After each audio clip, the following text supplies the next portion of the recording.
The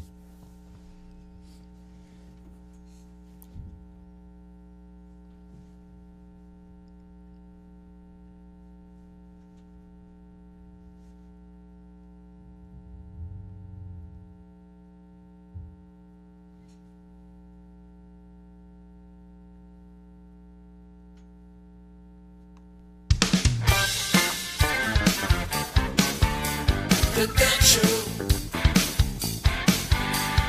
with Nick and Joe.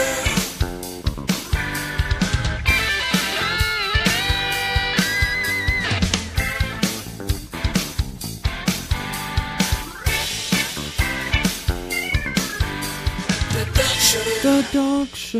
Oh, yeah. What's going on?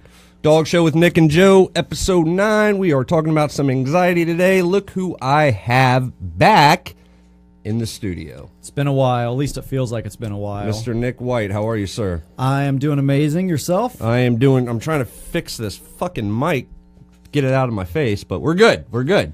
So welcome back from Austin, sir. Thank you. Thank you. How was the trip? It was good. I was there for, a while. I feel like 10, 12 days? 12 days. 12 days. Yeah, you were there definitely a while for sure, but had a good time. Weather was good.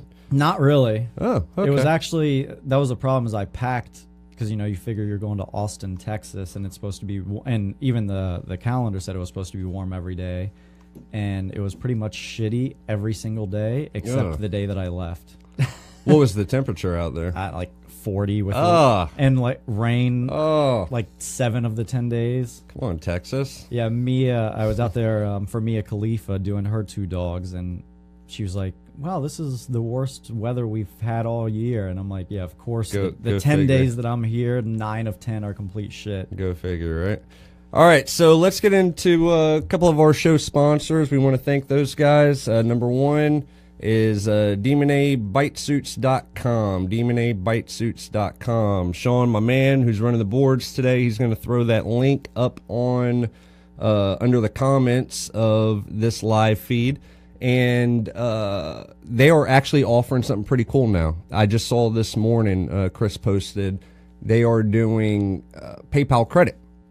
6-month financing, 0% interest on bite suits. If you want to get a bite suit, guess what, guys? Here's a promo code for you. When you check out, at the bottom, it'll say, ask you for a discount code. Just type in Dog Show, one word, Dog Show. You're going to get 10% off your entire order. And then you can finance that through PayPal credit for 6 months, 0% interest. It's pretty awesome. You really, that is top-notch stuff right there. Yeah, a lot of people don't realize, everyone sees the price of the suits and they're expensive, which they are, but if you look at what they're providing for you, the protection they're providing, and they last an insane, you got it for a long time once you get it, so. Yeah, their suits are the best. So it's an investment. It's a long-term investment. And to be honest with you, they're really not that expensive. Not crazy, yeah. And then if you add on the 10% discount Dog Show, and then the 6-month 0% interest financing, you won't even notice it's coming out of your bank. True. Bam. So thank you. Check those guys out on Facebook, DemonABitesuits.com. You can check out their website as well, www.DemonABitesuits.com. We'd like to welcome a new show sponsor, somebody we are both very excited to have on, which is Flower of Life CBD. Great group of people. They actually sent us a care package last week because we mentioned them on episode 6 with Cody and Desiree, I believe it was. And we're huge advocates for this company and their products. They sent us a care package, had CBD gummies in there. It had this cream. It had pet CBD, which was awesome. I actually gave it to Nick last week to start using for Duke. So, and we also have a promo code for you guys for that as well, which is also Dog Show. You just use that as the discount code. You're going to get 10% off your entire order with them as well. And they already have really great prices. So to add 10%, a discount to that is even better. So again, we're huge advocates of the show. I actually brought thank you to those guys. Again, don't forget to use discount code DOGSHOW when checking out. Yep. So, Nick. Yes. Tell me about Austin, buddy. Yeah, other than the weather was pretty shitty while I was there. The town itself was great. I really like the city. It's very, very friendly city, I guess you could say. Everyone's very, very nice there. So that's actually why Mia moved there. She went there to do an appearance or something and was like, wow, everyone here is super, super nice. Yeah. And decided to live there. So Nice. I really liked it. Mia had 2 dogs. One was named Toulouse, and the other dog's name was Princess. Toulouse is the dog that I had for the first 5 days. If you guys haven't, definitely check out Toulouse's before and after video. I mean, we're doing the show on anxiety, and this guy, like, you look up anxiety, and it should be Toulouse's picture in there. Yeah, super anxious. You'll see in his before video.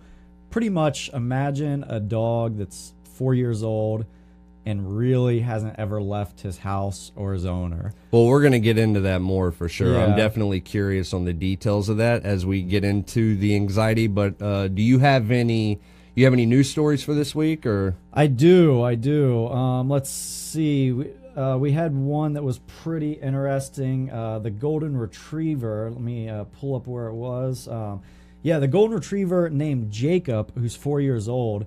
He's a specially trained comfort dog / therapy dog. Mm-hmm. He was one of the 19 therapy dogs. He was a golden retriever that was dispatched down to Parkland, Florida for obviously the unfortunate mass shooting that happened down there about a week ago.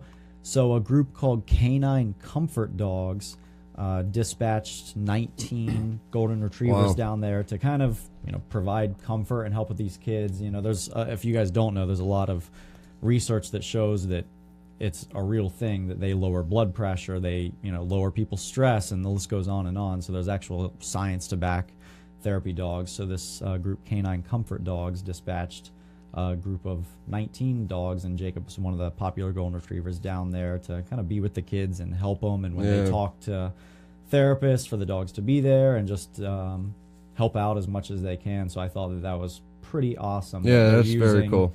I mean, it's unfortunate that they got to be going down there for what happened, but it's great that we have a group like Canine Comfort Dogs and dogs themselves that can be there to help these kids through this horrific tragedy. Yeah, good story, man. All right, I got something for you. So a man with a 7-inch kitchen knife stabbed a police dog. And so kind of the backstory is guy gets arrested or trying to get arrested for, I can't remember what the crime was. I want to say robbery. Either way, it doesn't matter. And it was a teenager. It was a teenager. It was a 16-year-old. I don't know if he was having problems at home and mom called the police. But it was a 16-year-old that did it? It was a 16-year-old. What's up with crazy kids? So listen to this. So kids at home, I don't know what altercation they got into, but mom calls the police and says, hey, I need you to come out to the house, blah, blah, blah, blah. And she says, oh, by the way, I can guarantee you my son is going to fight the cops that get here. So police are on alert. They're sending out K-9 unit, obviously. So they get to the house and they're standing out in the front lawn. 16-year-old kid comes out and with a 7-inch butcher's knife and starts making threats and talking about, I'm going to stab you, blah, blah, blah, blah. So the cops shot him 4 times with the beanbag rounds.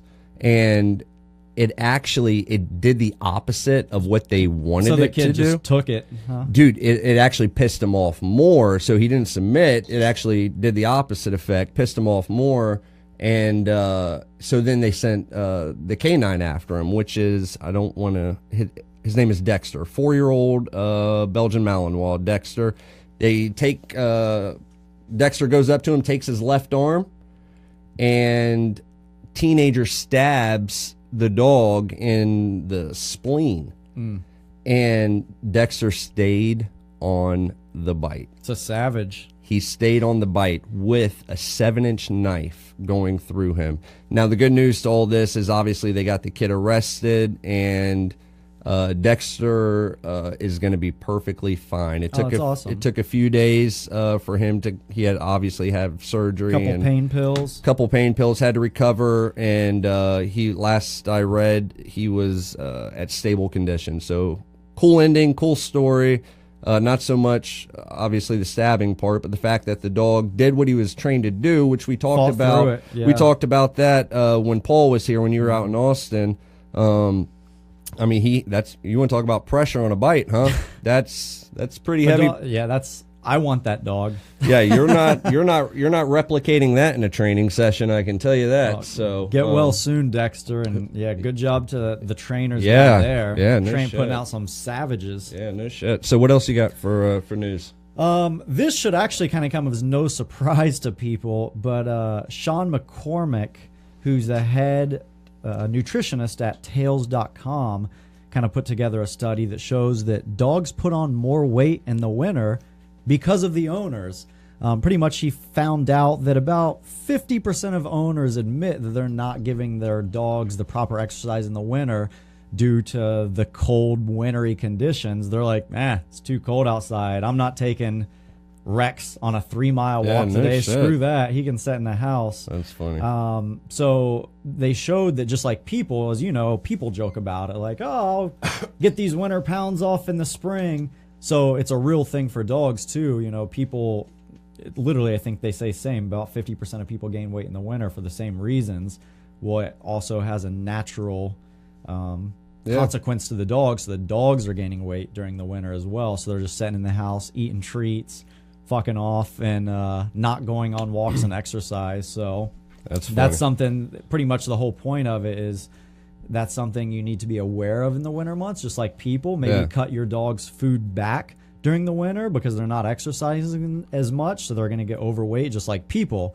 So if you usually run in the summer and now in the winter for 3 months you're just chilling, maybe you shouldn't eat those 12 Reese cups every night before bed and 2 glasses of chocolate milk. So they pretty much did the study to say be aware of this. So either A, make a conscious effort to get your dog out more in the winter, or B, kind of start looking at their nutrition to say, does my dog still need this much despite not going on a 3-mile walk every day? And I think it's safe to assume that, man, I wouldn't know what number to guess, but a majority of the dogs in the country, you know, that get cold winters, I'm sure they lack exercise in the wintertime. I mean, it's just natural, right? I mean...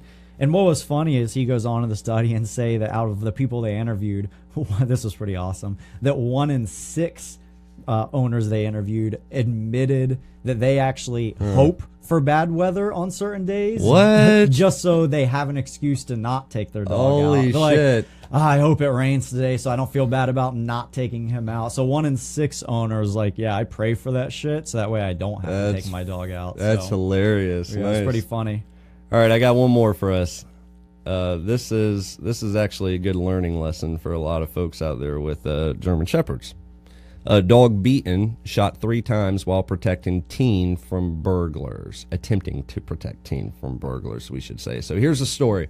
Teen is upstairs by himself, and middle of the night, he hears somebody breaking in to the house. And German Shepherd, I guess, was sleeping with the teen. No previous training. Or no, we don't know. Yeah, they haven't said any. I would have to assume after you hear the rest of this story.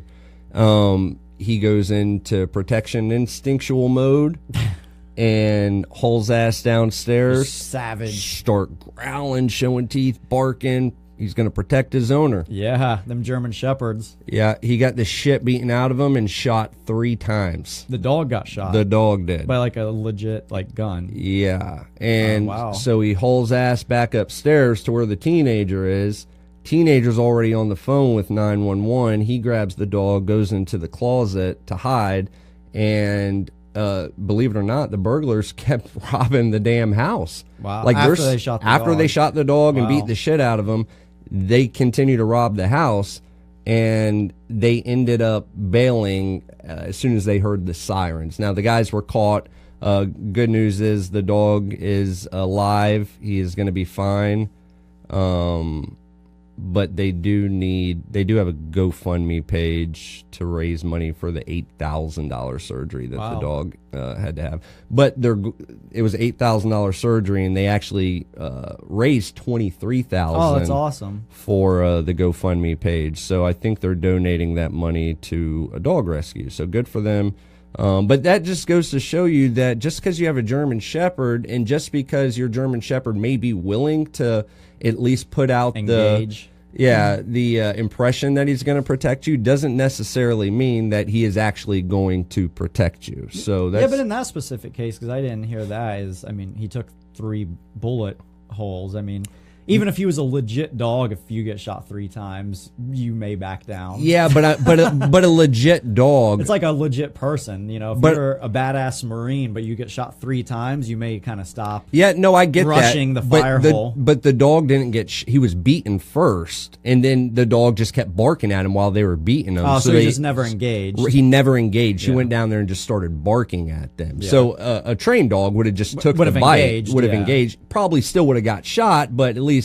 Maybe scared him off. Maybe it would have scared the guys off. So, you know, that's just something to take into consideration. Just because you have a German Shepherd doesn't mean, they may want to protect you, but it doesn't necessarily mean that they can, specifically without training. I mean, and to be honest, and that's a big misconception we get in emails, calls all the time is, people say I have a German Shepherd, I have a Belgian Malinois, I have a Rottweiler, I have a Akita, insert any cool hardcore breed here, and they just assume that if something were to happen, that dog's going to have their back, and unfortunately that's not true for 99.9 maybe 9% of dogs, and we've seen that in numerous situations in real life, and I hate telling people that because it kind of like hurts their feelings, because that's why they got a German Shepherd. That's why they got it. Is, I know he'll protect me.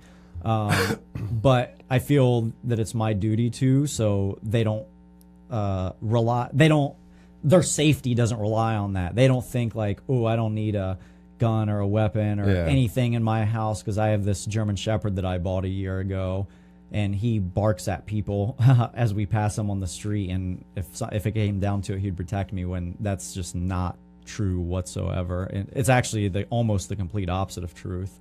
Yeah. And that's just a big misconception people have, is they think they have the right breed, so it's just gonna burglar kicks in, the dog's natural instincts are gonna kick in, and he's just gonna become, a Marsoc or a 5th group police dog instantly, and that's just not reality whatsoever. So they'll generally take a punch or a kick and then run and hide behind you. That's what's gonna happen. And when Paul was on here last week, he was actually talking like, maybe in a little bit more of an extreme case, but he was talking about how that's the case for lots of police dogs that are out there. And these are dogs that have hundreds of hours of training, if not thousands. And he's saying that's the case. So you're a 7-month-old German Shepherd. That's definitely the case. That's had absolutely zero training. Yeah. All right. So let's get into. I want to hear more about the anxiety on Mia's dogs. So the one Toulouse was really bad. He was definitely the worst. If you watch his before video, you'll just see he was just a nervous, anxious wreck. I mean, super panning. And the problem is, and Mia would be the first to tell you, is it's his anxiety, which we'll talk about, as we get into this, but his anxiety was like an owner created anxiety. There was this never separation. If she goes in the shower, the dog's in the bathroom with her. If she goes in the bedroom, the dog's in the bedroom with her. I mean, if she's sitting on the couch, literally the dog's on her lap with her. Literally, she told me it was funny. She's like, yeah, if I am brushing my teeth in the morning, I'll just hold him and, brush my teeth. Wow. Like, that's what we do. And you'll see, if you watch the before and after video, we'll post in the comments after below. It's pretty funny. I show all of those things with me. Like, I sit in one spot of the couch in the before video. He instantly jumps up and lays on top of me within like a second. Yeah. And then I get up and, he kind of jumps off, and I go to another couch and sit down. Within a second, he's on me. So that's just that's all he's known, is that everywhere mom is, I'm there. And that's what people don't realize. A lot of separation anxiety, I mean, there's some breeds that are more predisposition to it than others, but a lot of separation anxiety I see is like Toulouse, where it's severe and it's owner induced. It's, Mia was like, yeah, I know he has that problem, That's why a lot of times if I go out of town, I'll take him with me versus leaving with someone. And all that does, it compounds the problem. Because now you're saying I'm taking this dog with really bad separation anxiety, and my solution is to never have him separated with me. So that's what I told her, is like, you need to have more separation from this dog. You know, when you go to bed at night, put him in another room. Put him in a crate while you're watching TV for 8 hours or doing office work or whatever you're doing. Like, so he was actually one of the hardest private seminar dogs I've ever had, solely because his extreme anxiety. I mean, it's a dog that spent 4 years living in an apartment, literally, like, not ever going really out anywhere, because he's a small dog, so, it's almost like a cat, just kept in the house and gets cuddled. And now I got to take this dog to, like, downtown Austin and the airport and all these crazy places that he's never been exposed to before. So it was a lot of work. Like, I put more hours into that dog than I probably have any private seminar dog I've ever had, just to get the same results that I normally get, not to make him a lot better, just to be where he should be. Yeah. And I kind of feel like with separation anxiety, like, and we're going to touch on all different kinds of anxiety in your dogs, but I feel like with separation anxiety, the easiest way to prevent it, it's kind of like the fear of heights. You're not going to get over the fear of heights unless you go somewhere high, right? So the easiest way to get over it would be to go, or to separate yourself from the dog more often. I mean, that's just the fact of the matter. You almost have to. Sure, you could do medicine and almost put a temporary Band-Aid on it, I guess, to calm the dog down, but that's not actually fixing the problem or preventing the problem from starting in the first place. Again, if you just got a puppy and you don't want that dog to have separation anxiety when it gets older, maybe you got to go on a vacation and leaving the dog with a friend or a family member, or hell, even a boarding facility. You don't want to have that thought in the back of your mind of, my dog is sitting in a crate right now, literally screaming his ass off because I'm not around him. So the easiest way to ensure that problem doesn't exist from the beginning is to start as early as possible separating maybe put the crate in a different room. Don't put the crate, in the middle of you and your wife when you're sleeping.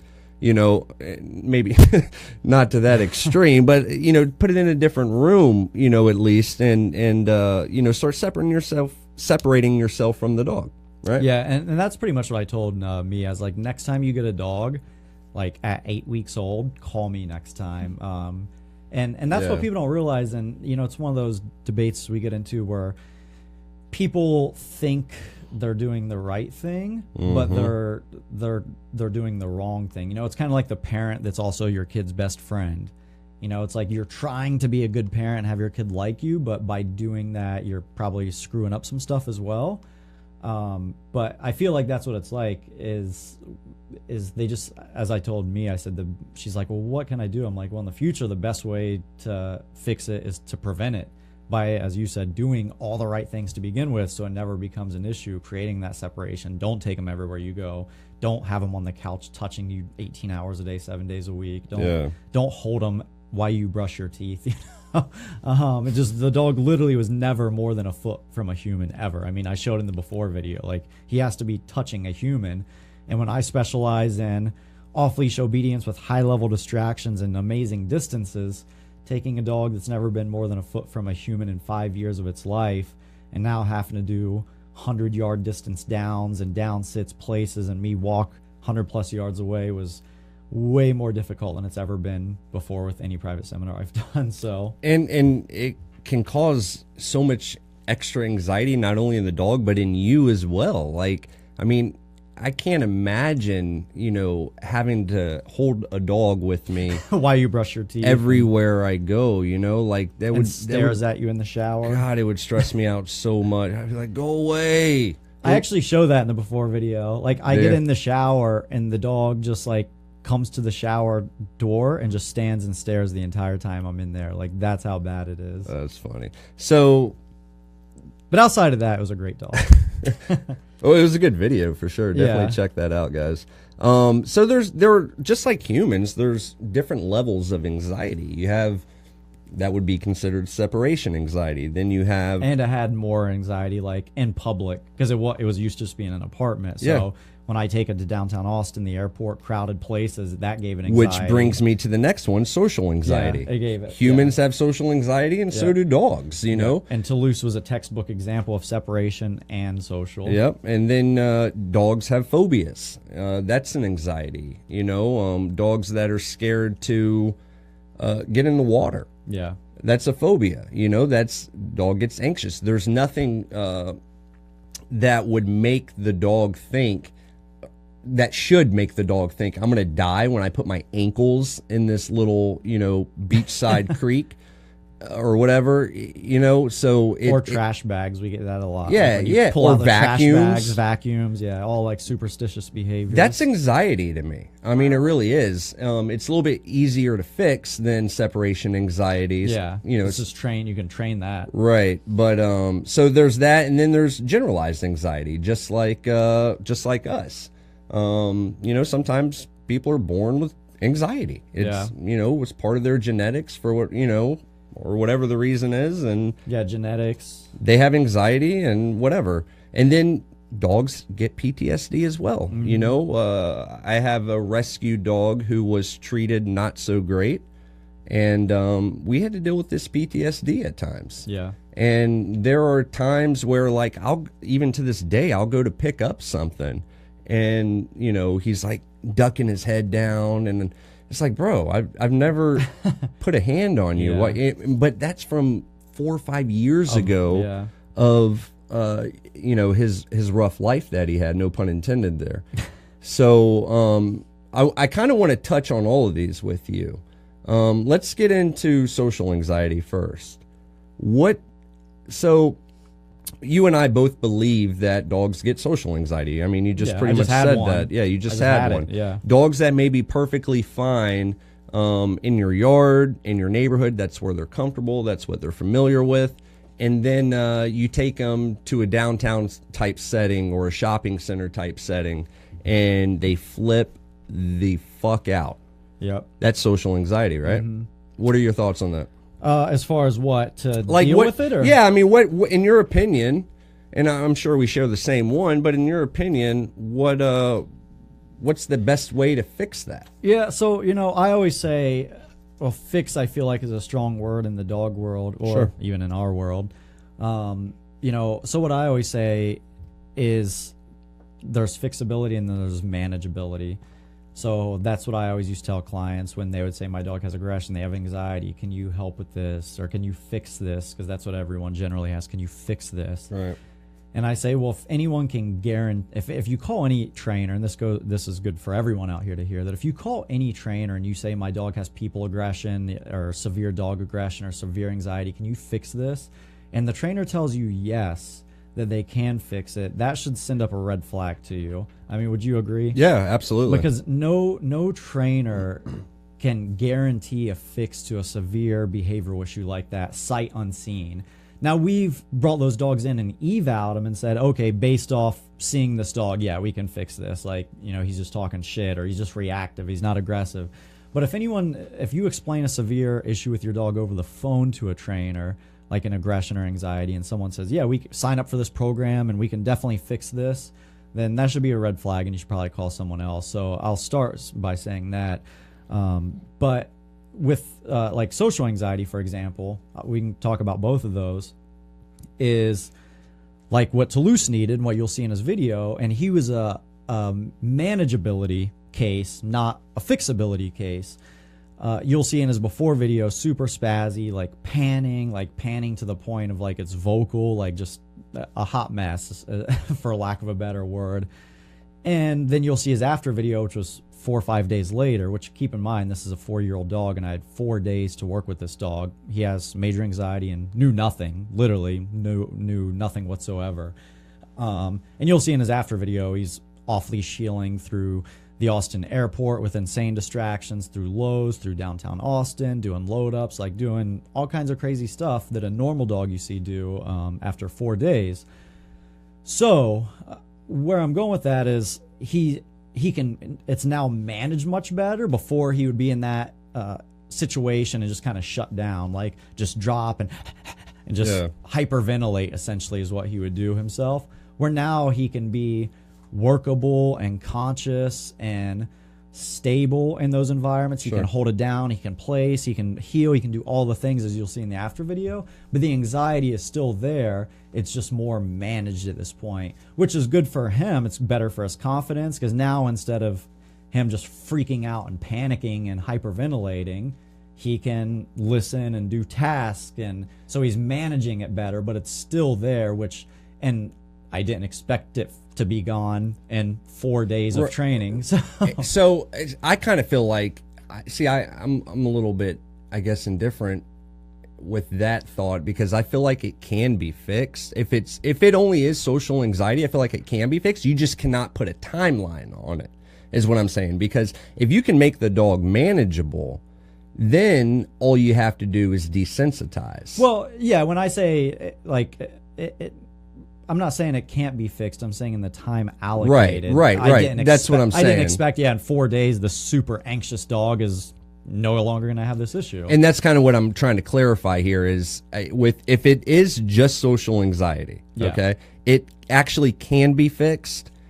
We or any other trainer out there in the world, in a time frame, there's a 0% chance they can, specifically over the phone or on email, there's no way they can say, in a week, absolutely, in 1 week your dog will never whatever, so that's something to clarify on that I think everybody should understand. And I always say, if you guys watch any of the things I talk about, is almost look at anything that you ask about a dog, ask about a person.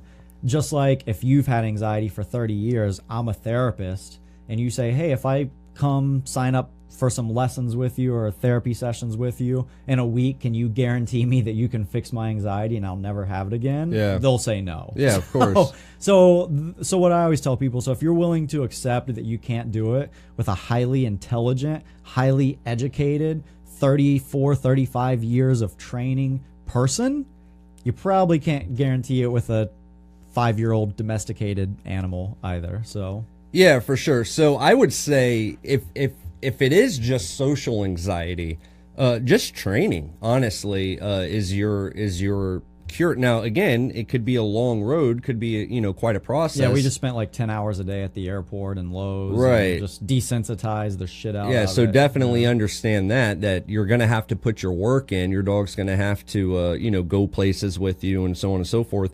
To help with that, though, you can. I'm not saying this because they're a sponsor of the show, because I felt this way before they were a sponsor of the show.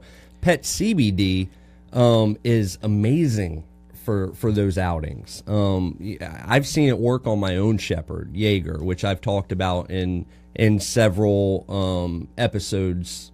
Maybe I think it was 6 and 7 I discussed his anxiety. But anyhow, it worked flawlessly for him. I mean, it just relaxed him. It relaxed him. It took the edge off, you know what I mean? And that's what he needed. So in situations like that, you can give your dog CBD oil, which is good for them. There's no downside to it. No, there's absolutely. Where like medicating your dogs, there are downsides, which is why I always recommend people trying something like CBD first. Yeah. And it's like I actually told Mia, like, you should get some of the CBD and start giving it to Toulouse every day in his meal and see if that helps. And I literally told her, I said, worst case scenario, it does nothing and you wasted $40. Yeah. Best case scenario, it helps. So did she do it? Worth it. I didn't follow. Yeah, you'll have to check in with her. I'll be curious about that. And because Toulouse had actually been on anxiety medication before. That was the other thing. But she's like, he still had the anxiety and it really didn't do much. So I took him off of it. So he's actually on medication. So I was like, well, try this. And worst case scenario, it doesn't work either. But if it does help, now you have a more natural, organic solution than like Xanax and all the shit that humans take. Yeah, and I'm always leery about that stuff. My wife got into essential oils, the witchcraft stuff, and I literally called bullshit on it for like 6 months until she kind of proved to me that at least 1 or 2 of them do work for certain things. I still call bullshit on it. I don't know, man. I don't know. So anyhow, I'm always leery about about that kind of stuff. So when the CBD, I was like, I'll give it a shot on Jaeger because he's definitely a candidate for the anxiety portion of it. And as I told Desiree, who was here, I had to find the right dosage, but once I did, he was fine. He was good to go. So, check it out. It's, I think one of their CBD bottles for your pet is, I think it's $60 on their website. Plus our 10% discount code. You get 10% off by typing in dog show. So, but yeah, I mean, kind of going back to it, I really think that training alone and desensitization is going to fix your social anxiety. Yeah, cases. The easiest thing to do, to be honest, is, like I said, prevention. And that's why we do these podcasts, so everyone can learn from these. Yeah. Is if you just do the right things to begin with, in general, because there's always exceptions. You can get a dog, genetics, that comes into play. But in general, if you just do the right things as a puppy, confidence building, separation, training, like desensitization, all those things, then these are all issues that you'll never have to worry about. That's the good news in all of this is, start off doing the right things from the beginning, and 80% of dogs will really never have an issue with most of these things. Yeah. Most of these anxieties or aggressions or, really any of the behavioral issue, the popular common behavioral issues. Yeah, and those first 20 weeks, man, that's the crucial. Window. Yeah, that's your window. That is crucial. So if you get a puppy at 8 weeks, 9 weeks old or whatever, like, you don't assume that you can just cuddle with this puppy for until it gets bigger and then train it and everything's going to be perfectly fine, because you're in for a rude awakening. Like, you got to start desensitizing, getting that dog on different surfaces and objects as soon as possible. Yeah, just get in the habit of it. Because what I realize the problem is, and this is the problem with me, and I feel like this is the problem with a lot of people with dogs in this situation, whether it's aggression, whether it's anxiety, is they know, like me, it was like, well, I know to get him over his like anxiety in social settings and stuff, I got to take him out to social settings, right? Because it's kind of common sense. But she's like, but he's so bad at it right now that it's such a nightmare that I don't want to take him to social settings. So then the problem becomes compounded, because now you have a dog with high anxiety and not good in social environments, but because he's bad in those environments, the owner doesn't take him anywhere. Yeah. And because the owner doesn't take him anywhere, the problem just keeps snowballing. Like, now it's getting worse and worse, because now he's only staying home more, and now he's only going out less, and it's kind of, we see the same thing with like dogs with like dog aggression and people aggression, right? Mm-hmm. The dog bites a dog or lunges or goes after another dog. So now what are they? I'm like, well, now what do you do? They're like, well, we see another dog and we go the opposite side of the street. Now when people come over with dogs, we put our dog away. So now they're taking that dog that had a little bit of a problem, or maybe a decent problem, and completely isolating them. And now it's a bigger and bigger problem, because now they're losing all socialization with dogs and all socialization with people. And now the problem becomes worse and worse until the dog's 5-6 years old. And then they call someone like me or Joe or a lot of the other great trainers out there. And it's a major problem, where if they'd have just kind of nipped it in the bud as soon as they saw it, it'd have been a super easy fix. So would you say dogs that are reactive toward other dogs when walking 100% of the time, that's an anxiety? Is what now? Dogs that are reactive to other dogs. No, I think sometimes it's talking shit. Okay. I don't think it's, just anxiety. So not always, in your opinion, is an anxiety. No, just like people, walk by, you're drunk, whatever, like, hey, fuck off. Yeah, I don't do that. No, yeah, I think sometimes there's communicating. I mean, that's what people forget, is a dog, barks at another dog and was like, oh, he's reactive. I'm like, well, he may just be communicating as well. Like, hey, what's up, bro? So the best thing to do with that case, if your dog's having reactivity issues with other dogs, I would say if it's an ongoing, like you're seeing get it nonstop, evaluated, then I would say if as soon as you start to see that become like a habitual problem, then I would contact a trainer and get like a professional opinion, and maybe that trainer will say, oh yeah, he's fine with other dogs, like he's just a vocal dog that's talking shit a lot, or like, yeah, you really have a problem here and you really need to get this worked on. But again, that's the whole point I was making, is a lot of these problems can stay small problems and be fixed if you catch it and address it early on. But once you wait 5 or 6 years, now a lot of the times you're getting into managing it because it's too far past to fix it at that point. Yeah. In some cases. So. And one of the things I'm not a fan of is, for if someone has a dog that has social anxiety issues, just doesn't, act properly, even though it's well trained, just, kind of freaks out when it gets around, people in a downtown setting.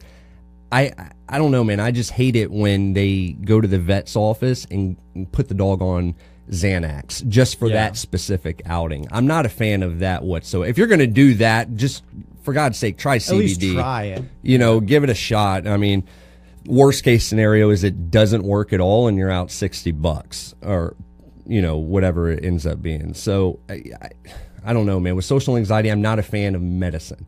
If it's only social anxiety. Now, I do feel like there are cases out there that do require medicine from time to time. Sure. Just like people. Yeah, specifically in like generalized anxiety. You're born with it, and it's part of your DNA. It's part of your genetics. You're always going to have it. I don't know. I can't say for sure if CBD oil will work 100% for that. I would imagine you'd have to, do a lot of it. Yeah. But, what are your thoughts? I feel like just like people, there's some cases that medication probably is the only answer, unfortunately. I feel like those are very extreme cases. Yeah. I feel like dogs are like people in the U.S. They're way over medicated, and that can take a whole different turn. But I feel like that's a lot of the problems with some of the stuff we're seeing with kids in society today is just everyone's over medicated. It's like, oh, I'm a daydreamer. It's like, oh, you need Ritalin so you can pay attention. Oh, I had a trouble sleeping. Oh, you need Lunesta and Ritalin because you have problems sleeping and you have problems paying attention when you're at school because you had problems sleeping. You can't pay attention. And you just have like these kids that are just so over medicated on things that everyone had issues with 30 years ago and no one took medication for. And I feel like dogs are kind of the same thing nowadays. I'm seeing the same thing with dogs happening. Is I feel like I'm meeting a lot more dogs in the last year than I did 8-9 years ago that are on some form of anxiety medication. I do feel like anxiety is a bigger word as a society now than it was when we were growing up. Like, as you were just saying, like it wasn't that. Of course there was anxiety back then, but it wasn't. I feel like everyone has some form of anxiety at this I know, point. Joe, you have some flight airline anxiety. Oh, man. Joe has to do like 3 vodkas before he gets on a plane to squash his anxiety. Have you tried? You haven't flown since you started CBD, though. No. Oh, you're getting ready to. Yeah, I'm getting ready to go out to Vegas next week. So I can't remember the last time I flew and didn't get hammered. Other than my last red-eye flight, which I just slept, so I was so tired. I know when we flew together, it was like 7 a.m. and we were like 4 drinks in. I was just there for moral support. I didn't need it because I fly pretty much. That's my job. Yeah, but he came to party. Yeah, I was like, I don't need to drink. 4 a.m. I was like, I don't need to drink to fly, but since you're a friend, I'm going to support you. I think he paid actually too, which was pretty so. Awesome. So that was pretty sick. So you can report back if the CBD works for you. And I told Kelly that. I told her I'm not going to get shit-faced this time for the first time, and I can't remember how long since I've flown. I'm not going to go to the bar and drink pre-hand. I'm just going to do CBD oil and see that's going to be the ultimate test for me, specifically. If you don't get anxiety. And maybe I don't get the right dose. I don't know. Maybe I don't take enough. The cool thing about CBD is you can't overdose on it. Yeah. So I'm probably going to try to. You're just going to drink the bottle? Yeah, I'm gonna try to overdose on CBD. That way I know I'm getting the right dose. And hopefully I just piss out the excess that I don't need. I don't know how that works, but we'll find out. But so anyhow, yeah, I'm a big believer in the CBD, so this will be a good test. I'm excited to see. But generalized anxiety, as you were saying, sometimes again we can't really put this to the test. I don't know enough about as far as you were born with anxiety or whatever. Genetic. I don't know if I'm not going to give you advice on that because I don't know enough, but. Sometimes medicine is needed, and I feel that's the case for dogs as well. You said it is needed, right? Oh, yeah. I agree. Now, I don't think it's as needed As it's prescribed? As it's prescribed. Oh, I think... Which is kind of like the pain pill epidemic that's going on in the country. Yeah, I was going to say, I'm no doctor, so let me clarify that to begin with. But, I mean, if I had to guess just based off kind of what I see with dogs and people, I would say about 20% of the dogs and people who are taking, like, medications probably actually need it. I would say more. You think more people than 20% need it? That need it. Yeah. I would say out of all the people and dogs, so 80% that don't need it. Yeah, I would agree with that. Yeah, and again, I'm no doctor, so let me clarify that, or vet, but just based off what I see dogs a lot where I'm like, this dog doesn't need medication, he just needs training, he needs confidence building, he needs socialization. Well, it's a Band-Aid. Yeah, it's a temporary solution for a long-term problem. And a lot of times it doesn't even... It's not enough. Then you need, sometimes medication by itself isn't enough. We saw it with the Scherzer dogs. Yeah. Oh man, talk about that. Yeah, we had the Max Scherzer, who's the star pitcher of the Washington Nationals, 3-time Cy Young winner, literally strikeout leader, Major League Baseball history. In case if you don't know who he is. Yeah, the list goes on and on. One of the greatest pitchers of baseball history.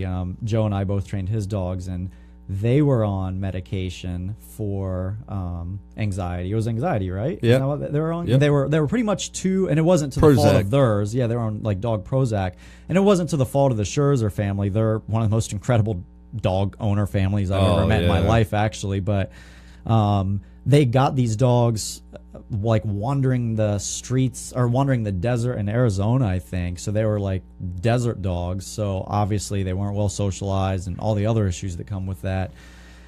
And they were on doggy Prozac, and they still had a lot of issues. So they came to Joe and I for training, and pretty much I believe they took them off Prozac, and the dogs are exactly the same. Well, they're actually better now because they're trained.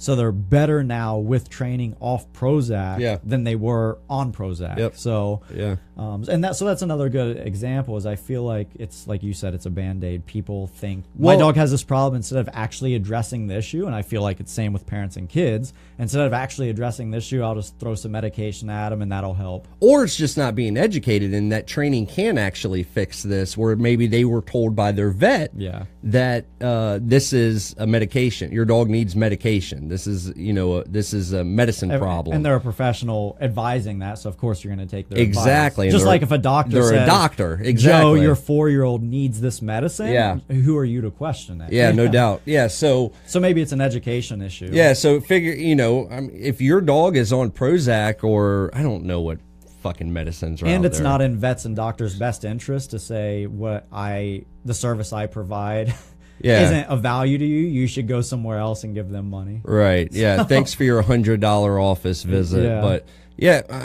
man, I want to talk about symptoms. Actually, I've been taking throughout the week. We knew that we were going to be discussing this topic. Watch Toulouse's before video. Yeah, there you go. And you can see about 4 of the symptoms in the beginning of that video. And now these symptoms that I've jotted down, and feel free to jump in here, Nick, anytime you want, and add some more if you think of any.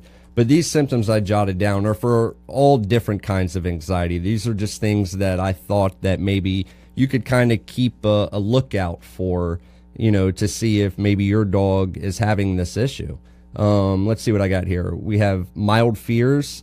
Signs may include trembling, tail tucked, withdrawal, hiding, reduced activity, and passive escape routes. So that's kind of like the low side effects of anxiety that I kind of jotted down. Yeah. And then the next level up would be like panic attacks. So that would be signs would include active escape behavior, meaning they are like literally trying to escape the situation. Get out of the room, get out of the building. Yep. Increased out of context, potentially injurious or motor activity. So meaning dogs that constantly you ever see the dogs that just chew on themselves? Yeah, like their paws and stuff. Giving themselves hot spots. Spots that is a sign of anxiety, actually. Now that could also be a sign of something else, but that is definitely a sign of anxiety. Let's see if I wrote anything. Biting, any kind of growling, barking, aggressive type or reactive type behavior could be signs of anxiety. So these are all just things I wanted to kind of share with everyone to kind of keep an eye out if you're kind of on the fence, wondering if your dog has anxiety or not, I would say that if your dog checked like 75% of those, or like barking when you leave, that's like a separation anxiety behavior. Destroying stuff when you leave the house, separation anxiety behavior. Yep, and could be combated with training. Fighting to get out of the crate or escaping the crate, like bending bars and being crazy in the crate. Separation anxiety behavior. Yeah, and you know, when I talked earlier, when I was talking about like escape behaviors, so you have passive escape behavior, and then you have the active eating through metal bars to get out. Yeah, exactly. So passive would be maybe he has a phobia, anxiety toward the sound of vacuums, and his default is to kind of run to his room, you know, whatever, because some dogs think that there's always another door on the other side of that room. Where active is, fuck you, I'm out, and I'm going to do whatever I can to get out of this situation. That's one that we call a flight risk, obviously, to where they could, you know, just take off running outside and get hit by a car very easily, all due to anxiety.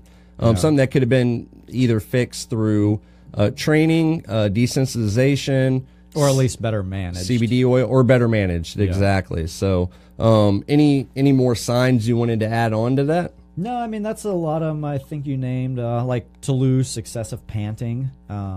Like, if I just actually posted his video in the comments below, so if you get bored after this, click the link there. You'll see like super excessive panting. That's a sign I see a lot from them.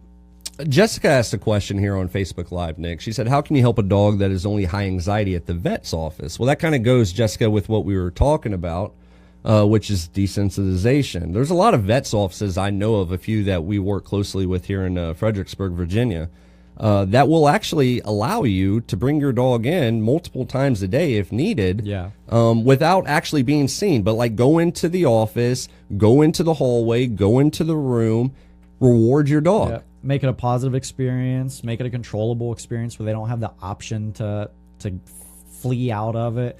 And yeah, I feel like almost any vet would do that. I'm friends with a lot of vets, a lot that we've had on the show and stuff, and I feel like that would be fine with most of them because it helps them and their vet techs. Because if you have a dog that's like a bite risk because of anxiety at that vet, or a flight risk, or he has to be muzzled, or he has to be sedated because he's so worked up, then I'm sure that they would appreciate you working your dog through those issues just as much as you would. And there are a lot of dogs out there that are perfectly fine in 99% of situations, except for when they go to the vet's Yeah, it's like the kid's equivalent to the dentist. Yep. Yeah, absolutely. But the problem I feel like with that is you could, I guess, say, fuck it, we only go once every 6 months. Yeah, once a year, whatever. But the problem with that, I feel, is if you allow that kind of behavior to happen, say you go to the vet's office and you have to muzzle your dog every time you go, eventually they're almost gonna get used to that, even if it is only once every 6 months. I always say, like, man, if you find a weakness in your dog, whether it be a desensitization weakness or a training weakness or something, don't double down on the good shit. Work on the negative shit. Make him a full, well-balanced dog when it comes to being a dog, Yeah, as I always say, avoidance training, avoidance in the sense of, like, avoiding situations. Like, oh, my dog sucks with loud noises, so I won't do loud noises around him. My dog sucks with kids, so I won't do kids around him. Like, I always say avoidance training, like avoiding things, isn't training. You know, like the analogy I always use is if I went to a therapist and he's like, all right, Mr. White, why are you paying me $700 today? And I was like, oh, well, it's because I'm afraid of heights. And he was like, all right, don't go to high places. Yeah.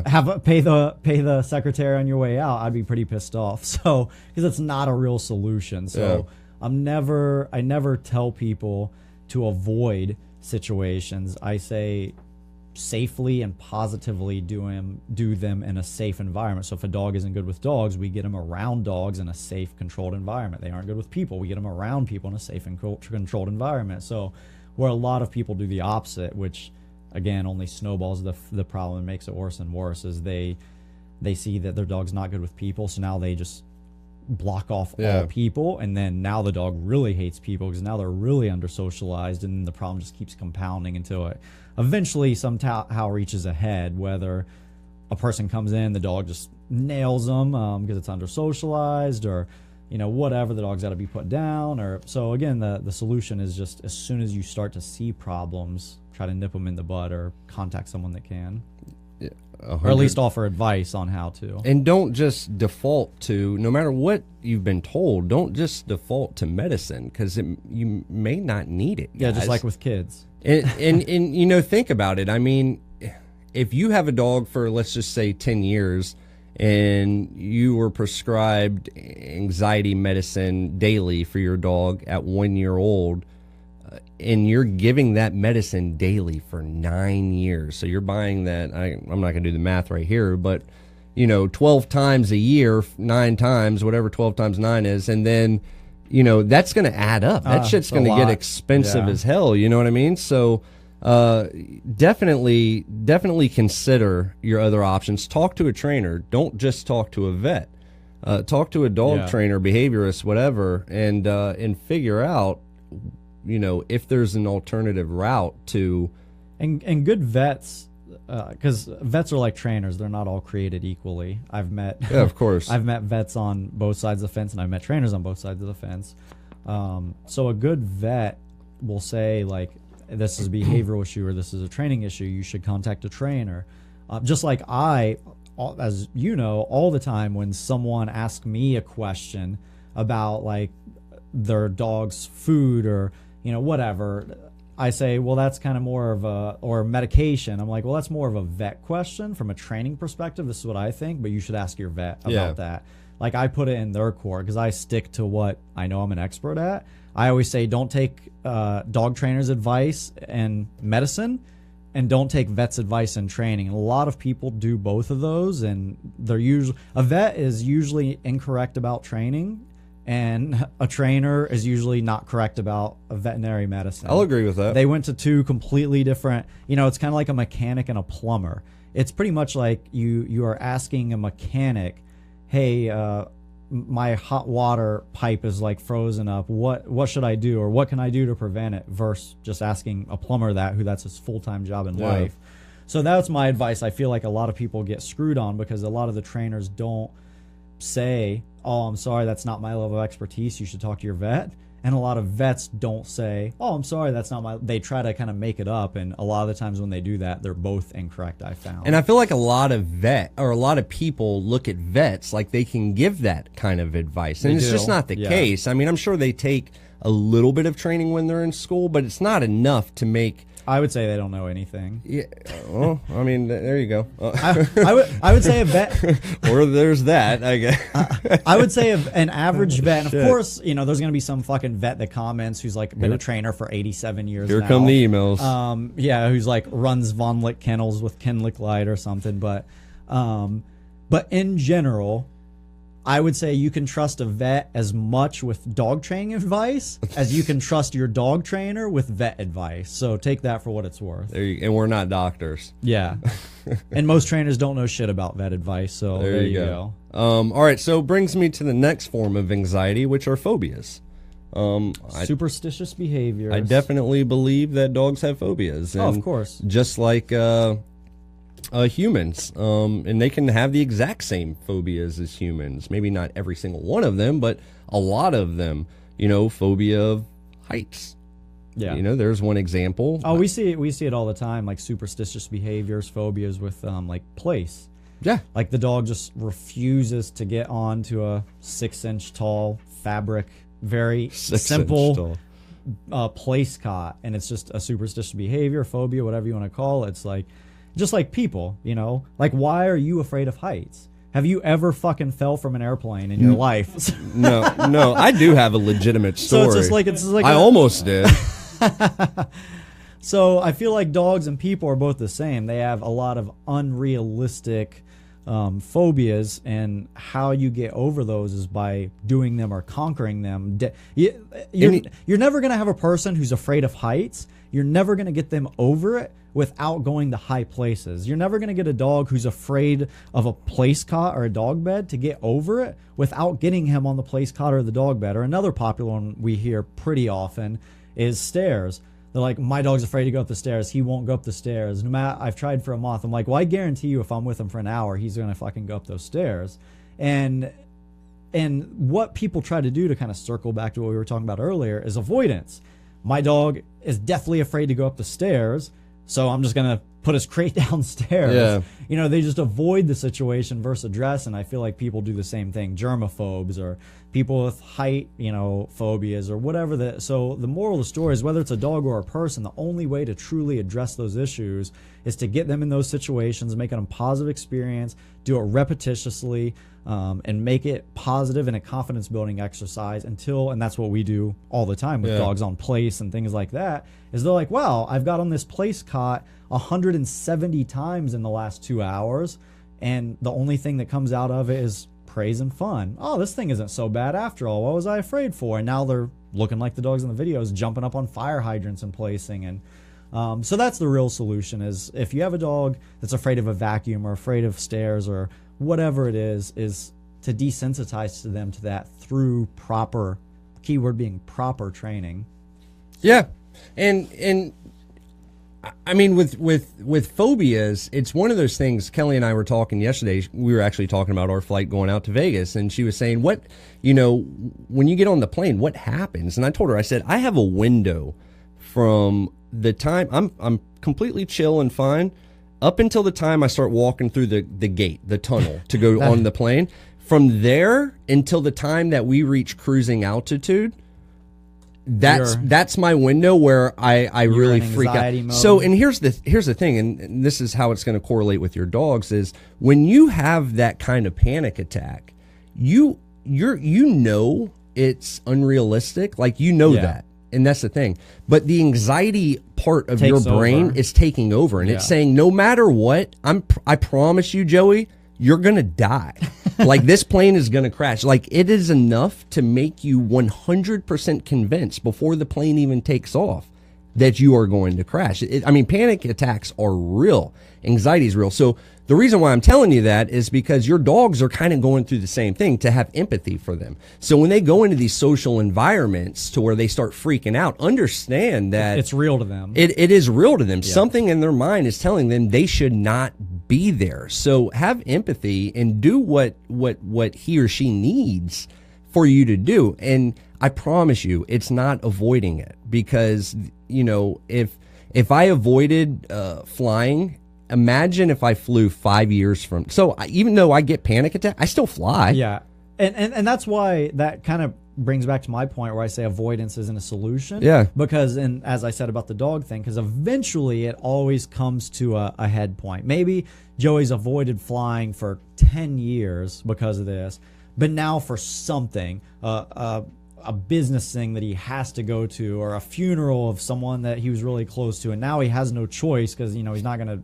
drive to Germany because that's, you know, where he grew up, so he knows someone there, and now it's just going to be like you would just be wiped. Imagine if you didn't fly for 10 years and now you have to 10 years later. Oh, I'd be so hammered. You would literally be like hyperventilating. They wouldn't let me on the plane. That's how drunk I would be. Yeah, you'd be like passed out. So I see the same thing with dogs, is they avoid, you know, the dog's dog aggressive or whatever, so they avoid those scenarios, and it it works only because it's the only option you're giving the dog. But eventually it comes to a point where, okay, a kid came in unexpectedly, or, you know, just whatever that you couldn't control. Yeah. And that's when you're really going to see that avoidance wasn't the right answer. Yeah. I mean, fireworks. Yeah, fireworks. Oh, there you go. Yeah, my dog's afraid of loud noises, so I'll avoid them. Oh, shit, it's July 3rd. So July 5th, reported last year, is the most busy day of animal control offices around in the whole year. Yeah. July 5th, and 30% increase in flight risks. 30%. That's high. Oh, it's insane. And to go off of percentages, I forgot to mention this.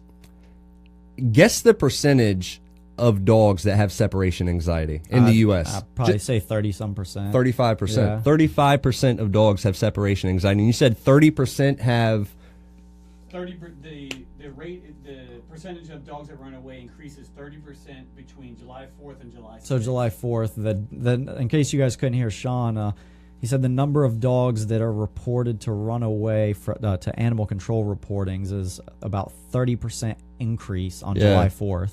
Man, that's staggering. And again, we see that all the time. Like, it's one of my kind of biggest annoyances, and I get it from like the novice dog owner perspective.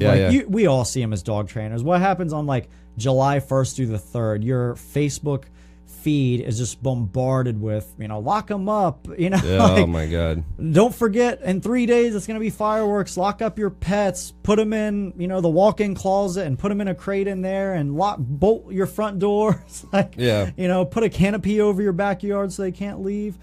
But the real solution is just trying to work the dogs through noise desensitization, which is generally noise desensitization issues are pretty fucking easy to work dogs through. But I wouldn't recommend starting off on July 4th by any means. Yeah, of course. Obviously. That's the final test for your dog. Let's do baby steps, folks. All right, let's start off with just a little tap on the desk. Yeah, but I mean, I literally have a before and after video. I mean, a lot of our trainers do, where we have dogs they were brought in, they're afraid of noises.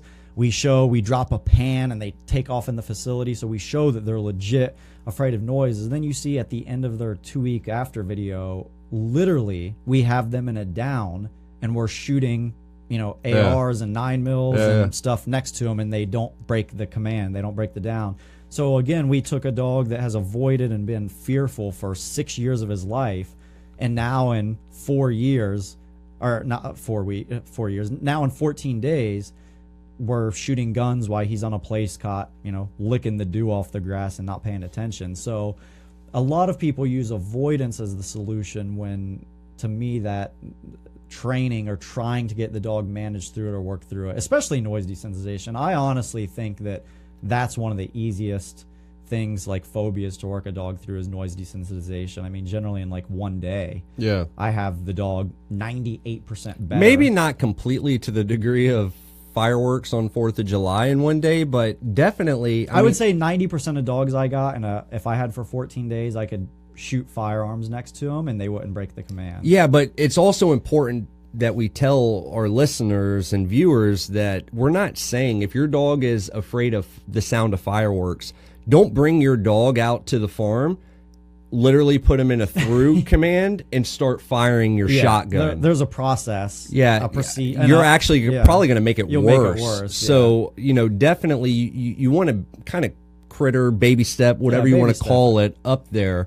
I mean, do you want to talk about that really quick? Yeah, go ahead, man. So, like, I think this will be useful information for a lot of people. And keep in mind, I'm going to make a long story short for you guys' benefit and for the time on the podcast. But I think it's important, as Joe said, to point out that I'm not saying, your dog's afraid of fireworks, pull them out at, Red, White, and Boom in downtown Columbus and make them deal with it. No, what I'm saying is you slowly make them deal with it. So the first step I do is get the dog solid in obedience, like the place command. I love the place command for a dog to be stable and learn stability through different things, distractions, noises. And so, for example, what I would do and what I do when I have a dog like that is I'll get them where they're stable with me dropping a metal pan. They're on place, I drop a metal pan, I bang on some walls, good boy, break, work them through that. And then we find put them on place and find something louder, work them through that. And then kind of like the firearm stuff is what we'll do is we'll start with the dog like on a place with a handler like 75 yards away from the source of the gunfire, maybe like a 9mm, all right, go. I shoot, the dog's 75 yards out, he comes off place, nope, place, good, go again. I shoot, and we do that until the dog's ignoring that. And then we'll go to like a higher caliber, like a 40, 45, AR-15. Repeat steps, dog's good with that. Then we'll take the dog from 75 yards out to like 50 yards out. Repeat. Much better progress because he's already had a lot of that desensitization before, so you're able to gain ground a lot faster. Now the dog's good with that. Now we move him in 25 yards. Much quicker progress again, good with that. Now we move the dog in where he's on place, as you'll see in some of our videos, literally right beside of me as I unload, a 30 rounds on an AR, a 9mm, a 40, 45, whatever, and he literally ignores it. So you work them through it through baby steps. It sounds like, again, for the time of the podcast, I progressed that really quickly, but it kind of can be progressed really quickly if you do all the steps correctly.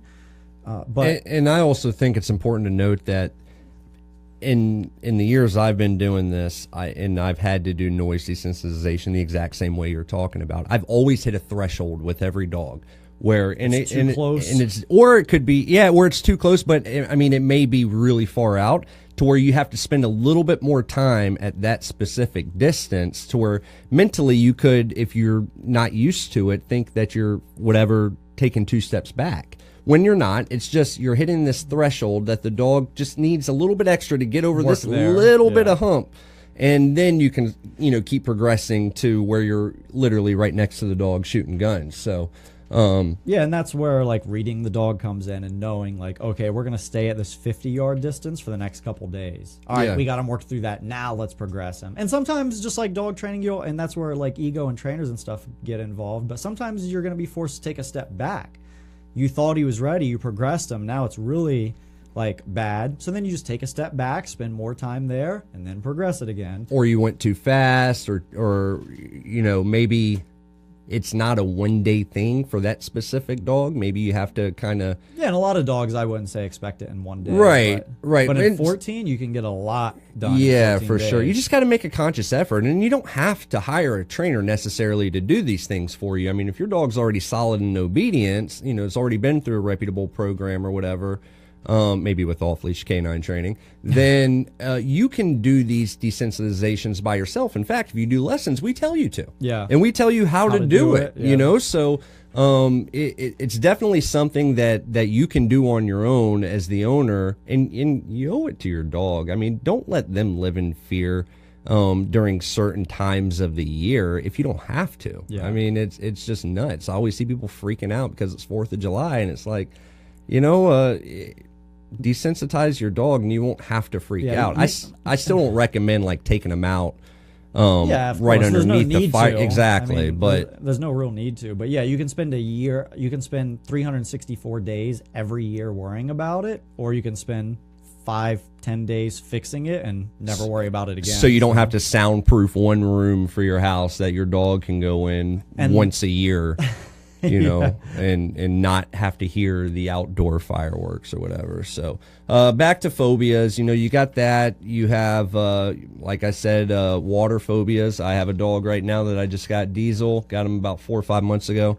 He has a phobia of water. I found that out the hard way when I took him to the groomers, and he unbolted that little chain that they hook up. He literally pulled back so hard he broke that. And anyhow, they called me. I got there. He was covered in soap running up and down the hallway. So I was like, man, what the hell? So I took him to the self-groomer. I had to rinse him off. He was covered in soap. So I took him there, and I was like, oh, shit, we got a water issue. So I'm waiting for the weather to get a little bit better so I can go ahead and... Joe's part of that 50% that doesn't take his dog out during the winter. I am. He's like, damn I'm not gonna lie. I am.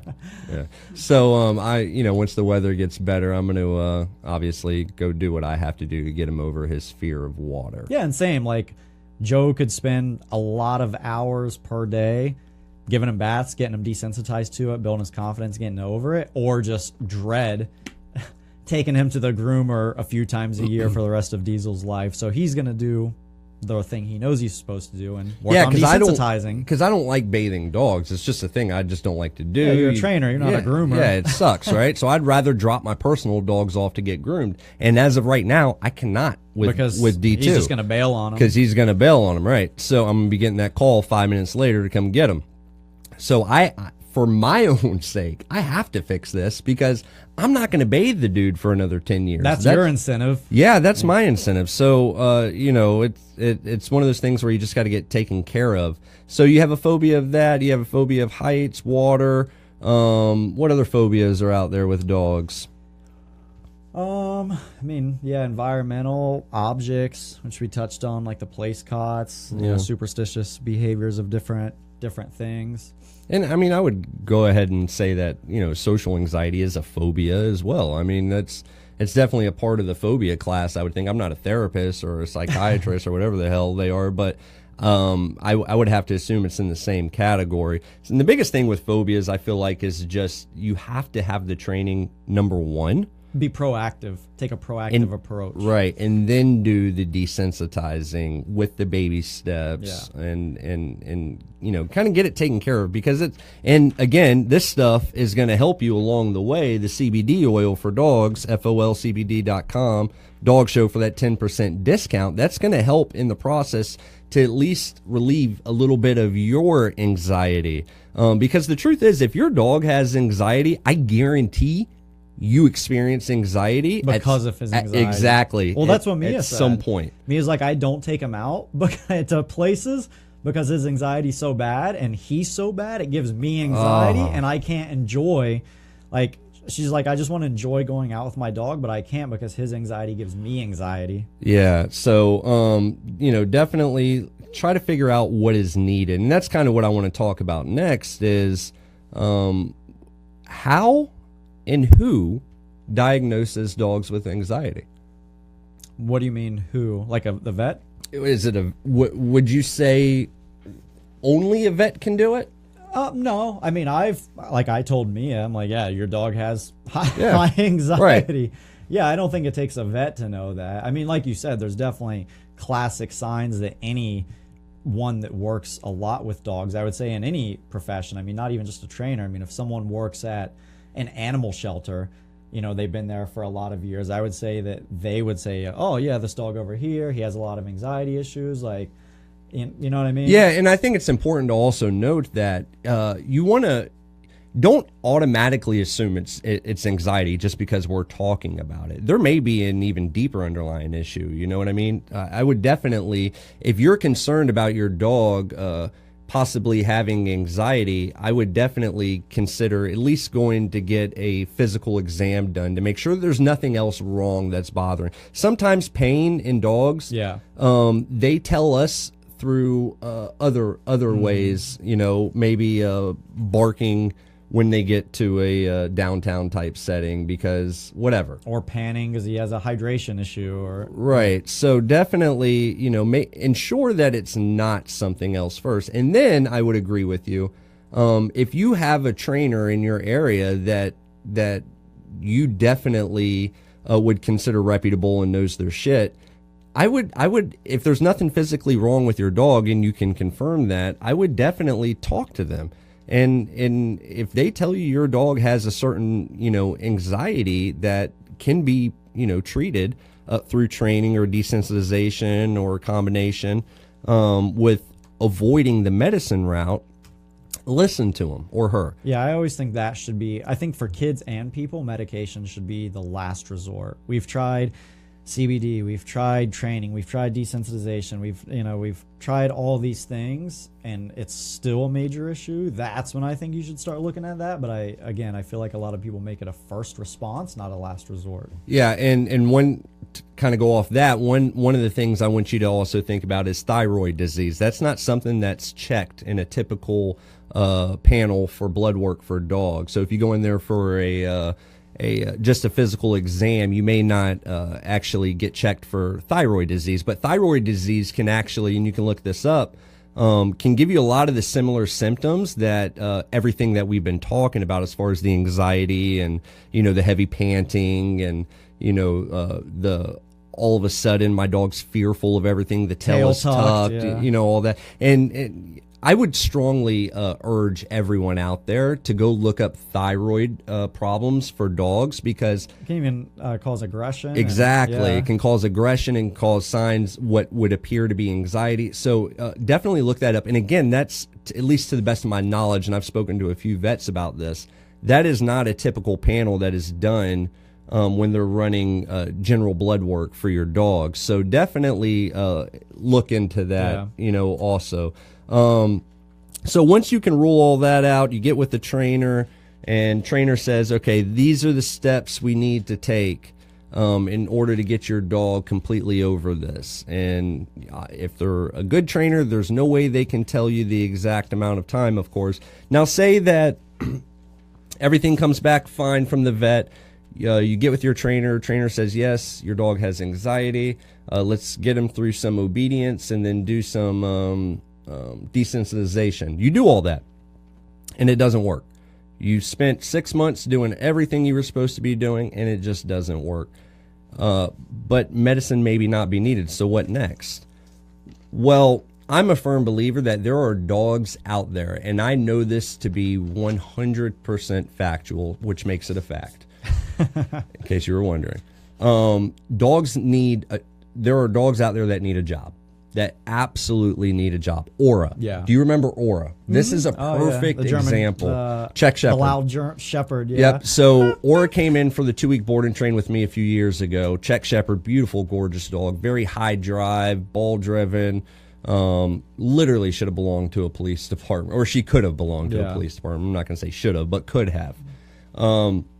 So I bring her in for the board and train. I start her obedience, obviously, in the facility, very low level distraction. She does absolutely excellent. She wants to work. I mean, she is begging,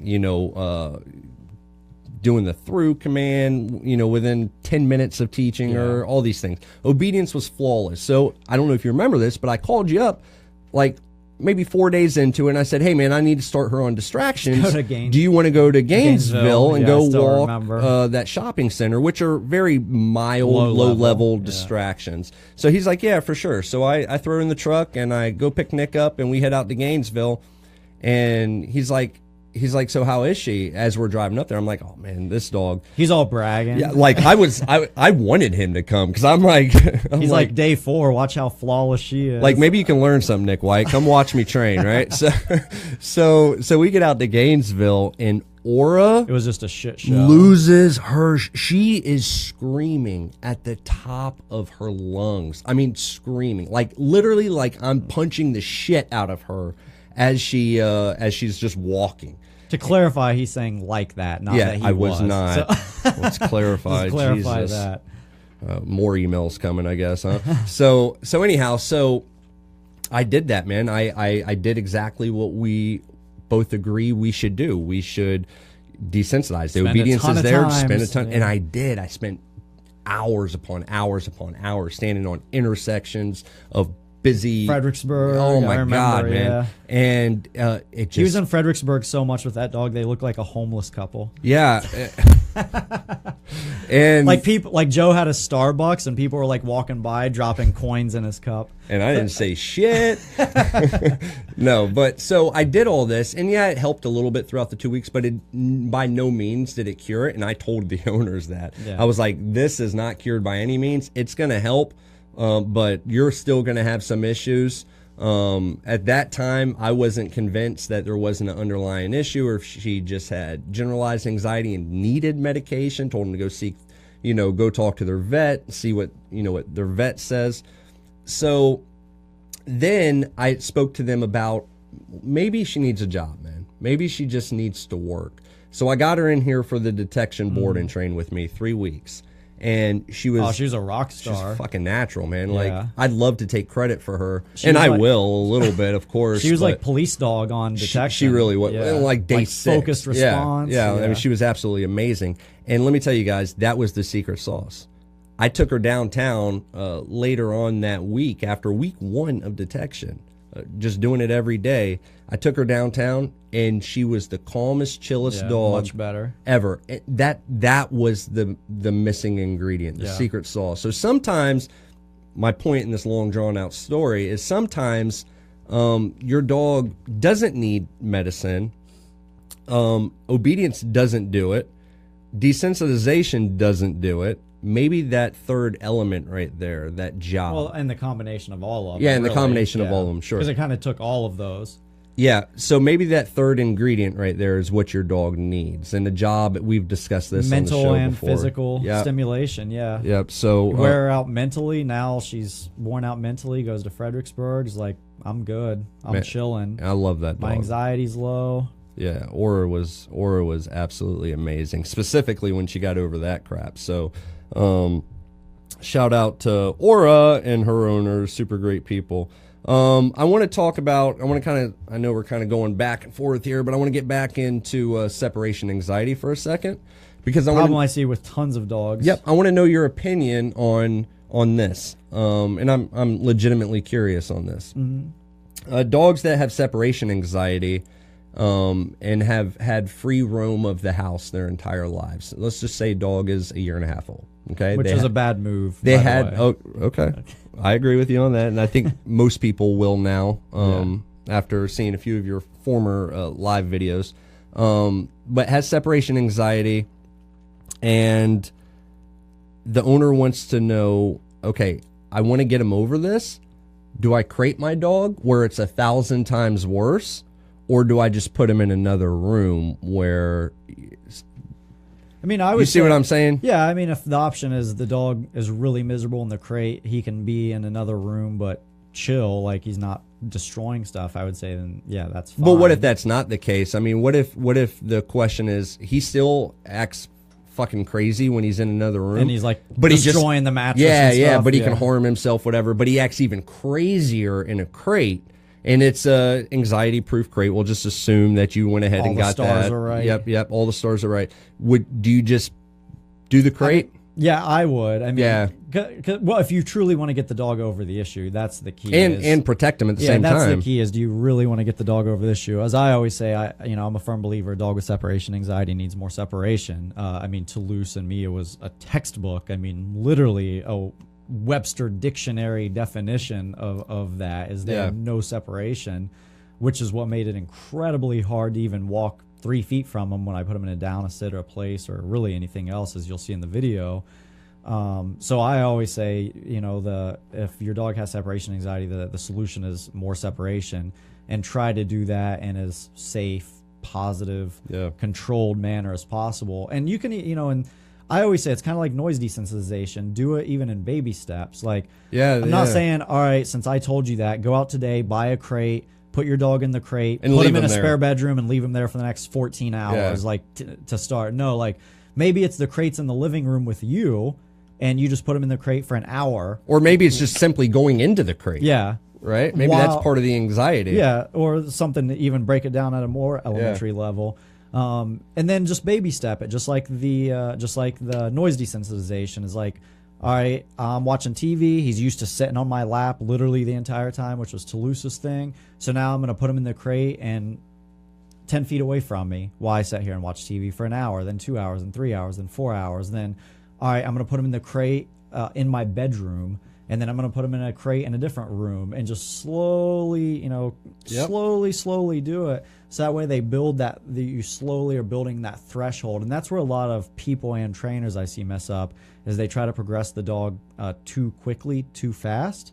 So they go from a dog that's never been separated to now they're being separated for 10 hours the first time, where you got to slowly build their threshold, just like obedience. You don't take a dog that's just learned down, like he just learned it, and now say, all right, I'm going to down him and leave him here for 30 minutes, right? You do a minute, and then you break him, and a lot of praise. And then next time, a minute and a half. Then next time, 2 minutes. And next time, 3 minutes. So the same thing should go for, these issues and noise desensitization and all these issues. And that's the point I think everyone should take away from it, because it's important, is, people always ask me, as you know, like, Nick, you're taking these dogs and know nothing, and in day 2, day 3, they're outside, off leash, downtown Las Vegas Boulevard, Hollywood Boulevard, like the craziest scenarios. Like, how do you do it that fast?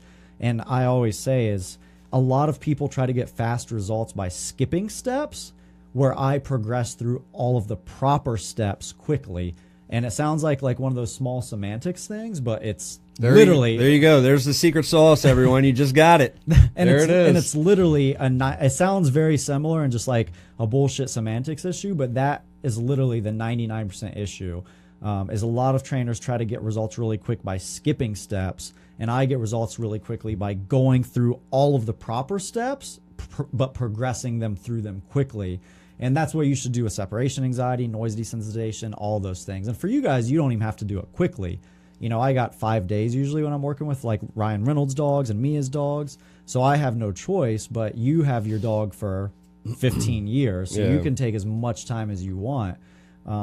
So yeah, that's what I would say to kind of answer your question about the dog with the separation anxiety. But the actual solution, again, something dying inside of me makes me have to say it, is prevention. Yeah. By doing these things from the beginning. Yeah. So that way you never have a dog that has the issue to begin with. And I mean, you got to take into consideration also that a lot of people are rescuing and they're getting, older dogs, maybe senior dogs. And that's one thing I also wanted to talk about is just because your dog doesn't have anxiety right now and he's 3-4 years old and he's never had it, doesn't mean that he or she won't develop it at some point. Yeah, that's a funny thing I was talking to Mia about before, to touch on that really fast, is I say no dog's ever been dog aggressive until it bit the first fucking dog. Yeah. No dog's ever been aggressive with people until it bit a person. So no dog's ever had anxiety until it started to have anxiety. Right.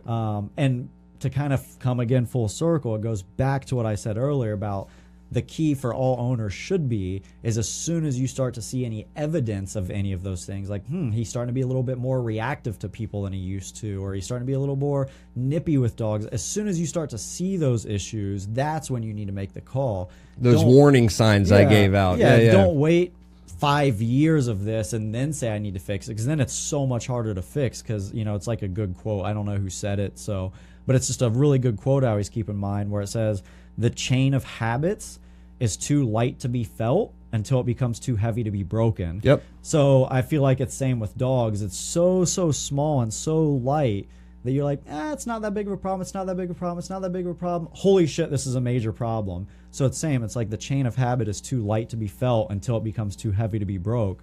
So I feel like that's where a lot of people get into trouble with their dogs as well, is they see it, but it's not that bad until what? Until it is too fucking bad. Yeah. And then it's not impossible to fix, but it's a lot harder to fix. And definitely more expensive, that's for sure. Yeah, more expensive, because now you got to pay for more lessons to try to work your dog through it, and medication, and CBD, and puppy Xanax, and training, or you could have just nipped in the butt from the beginning and been done with it. And for the record, I recommend CBD with or without anxiety for your dogs, because there's a lot of, including CBD, there's a lot of other good things in there that are 100% natural that are good for your dogs. So I also, this past week, I also wrote down a couple of other options for your dog if they have anxiety, so to say. Whether I agree with them or not, these are just options that are out there. Of course, my opinion is my opinion. It's not an official endorsement. It's not an official endorsement. And I also wrote a list down of what not to do, and I will endorse that. But let's talk about what options are out there. You have Thunder shirts. Those gained a lot of popularity in the early 2000s when they first came out, and then I've seen a few clients with them. Did they say they worked? I'm not. Fuck no, they don't. I was asking you before I answered. Maybe it helps a little bit, I'm sure. And you guys can comment below if you have experience with them. But from my experience, and Toulouse was one of them. Toulouse had the whole fucking Thunder shirt, tuxedo, and all of that. And I was getting ready to say, I personally have never met a client that said, I tried that and it worked wonders. Well, because they came to you with the Thunder shirt on. So that tells you that it didn't work. So that's kind of why I say these are opinionated answers. Here's my highly anxious dog in his Thunder shirt. Yeah, that works amazing. So, I mean, you can form your own opinion on that. That's just obviously ours. They do have puzzle toys out there that'll mentally stimulate your dog, while maybe it's, in an anxious situation over a friend's house that you want to, bring your dog over with you. Maybe you can give them a puzzle game that they can play with. Long-lasting chews, that's a way to kind of... something, a job. The cell-forming, yep. Yeah. And you have, obviously, crate training, as Nick was talking about earlier. Training in any form, specifically with phobias, a lot of positive reinforcement training. A lot of rewards when you're baby stepping up to get your dog over whatever phobia he or she may have. You have, I do this at my house. I love this for my dogs. When they're up for the night, they have calming music. I bought this relaxation loop, like 60-hour playlist. Like the waterfall. Oh, it's so relaxing, man. Like I'm the massage therapy place, that type of music. Yeah. So I don't know if that actually helps them. It helps you though. But I think it's awesome. So and you got that and your essential oils going, right? Yeah, your lavender. And the lavender. And that was my next thing. Lavender. That's so funny, man. Lavender sprays and oils. Lavender actually works, man. I don't. I'll have to test it. I've never seen where it worked. Kelly told me about this, and I was like, I know witchcraft shit. Here we go. I know you and your training buddy Danny Vos both swear by lavender. Yeah. Lavender does work. I will say that. So definitely try that out. And see if it helps for your dog. If maybe he or she can't sleep, very good at nighttime. Maybe they wake up at 3 o'clock in the morning barking for whatever reason.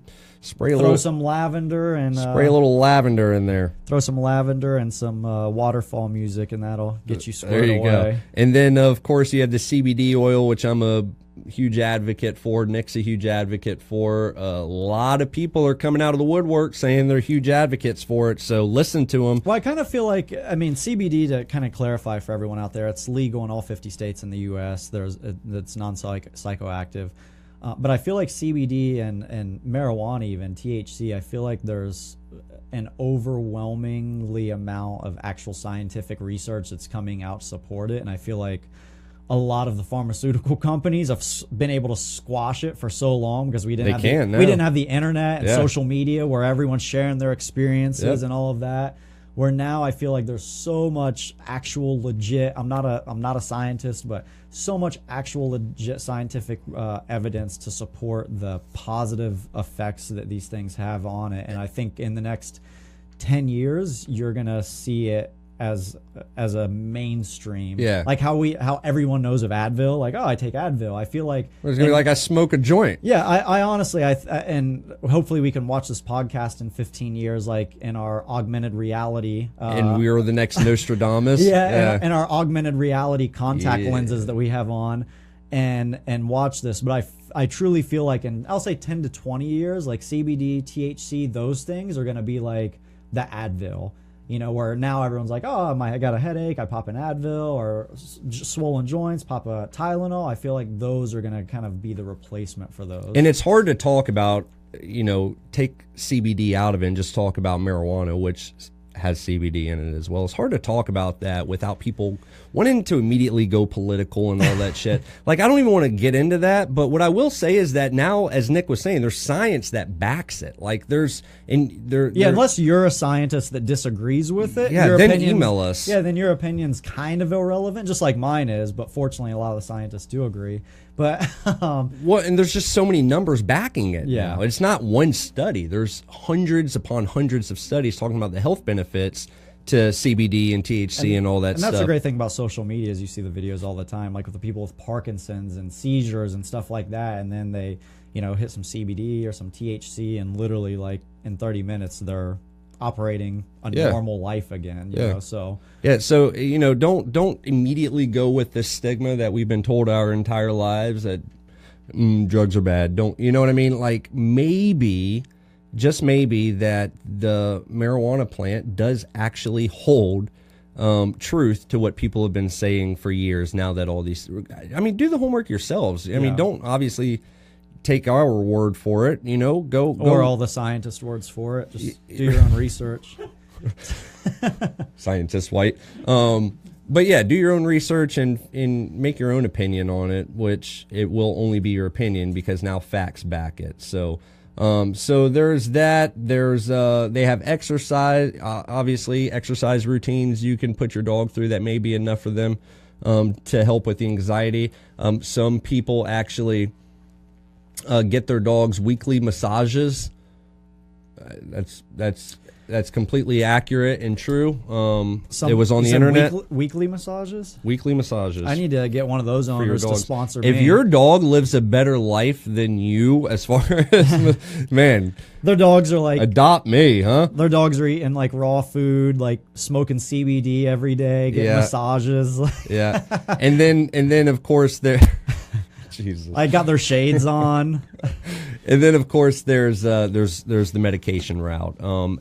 My opinion, last resort. My opinion, last resort. Obviously, Nick's opinion as well. Last resort. Try all these other steps. I promise your dog's going to thank you in the long run if you can find that secret sauce in between anxiety and medication. So now I want to talk about the few things of what not to do if you have been, your dog's been diagnosed with anxiety. Don't get pissed. Don't let your emotions get involved when you're out in public and your dog is barking and lunging at everyone due to just a pure social anxiety.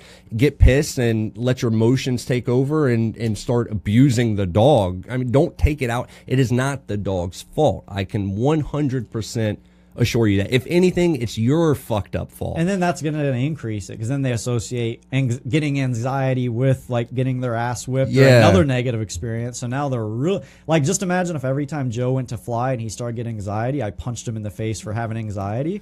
Well, now when we get to the airport, he has anxiety about me punching him in the face and the airport. Yeah. So I mean, that's kind of that's kind of my list of things not to do. Don't punish your dog just because their anxious behaviors either annoy you, piss you off, whatever. You have to take your emotions out of it, just like you would if it was your son or daughter. And God, I hope you don't, Jesus, I hope you don't, beat the shit out of your kid when he has a panic attack. So don't do it to your dog. You know what I mean? So just things to consider.